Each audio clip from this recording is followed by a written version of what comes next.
અમરેલી જિલ્લાના ધારી તાલુકાના મોરજરમાં રહેતા એક આધેડનો પુત્ર તાલુકા પંચાયતની ચૂંટણીમાં ઊભો રહ્યો હતો અને તે મુદ્દે બે શખ્સોએ બોલાચાલી કરી યુવકના પિતાને લાકડી વડે મારામારી કરી ઈજા પહોંચાડતા તે બાબતે ચાલાલા પોલીસ મથકમાં ફરિયાદ નોંધાવાઈ છે। પ્રવીણભાઈ મગનભાઈ ભેંસાણિયા, જેમની ઉંમર વર્ષ 58 છે અને તેઓ આધેડ જે ચાલાલા પોલીસ મથકમાં ફરિયાદ નોંધાવા પહોંચ્યા હતા।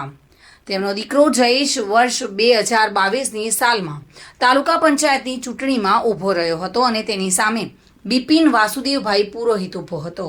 આ બાબતે અવારનવાર બોલાચાલી થતી હતી। તારીખ 6ના રોજ રાત્રિના 11:15 કલાકે તેનો દીકરો છતડિયા ગામથી ઘરે આવતો હતો અને ત્યારે બિપિન તેની સાથે બોલાચાલી કરતો હોવાથી તેઓ ગામના પાદરે ગયા હતા અને અહીંયા બિપિન તેમજ યશભાઈ બિપિન પુરોહિતે લાકડી વડે મારામારી કરી ઈજા પહોંચાડી હતી તેમજ મારી નાખવાની ધમકી પણ આપી હતી। જોકે ધારીનો આ વિડીયો સોશિયલ મીડિયામાં વાયરલ થયો છે। આધેડ પર લાકડી વડે મારવાનો વિડીયો સોશિયલ મીડિયામાં વાયરલ થયો છે। જોકે આ બાબતે ફરિયાદ પણ નોંધાઈ છે।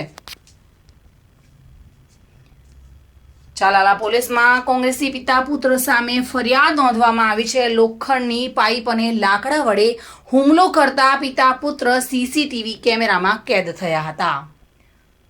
તાલુકા પંચાયતની ચૂંટણીમાં મનદુખમાં મારામારી થઈ હતી અને 3 દિવસ પહેલા મોરજરના કોંગી કાર્યકરની દાદાગીરીથી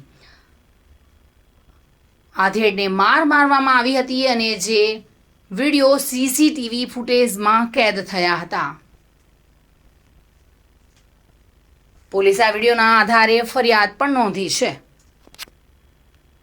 સંજય વાળા સાથે bureau report, today Gujarati news.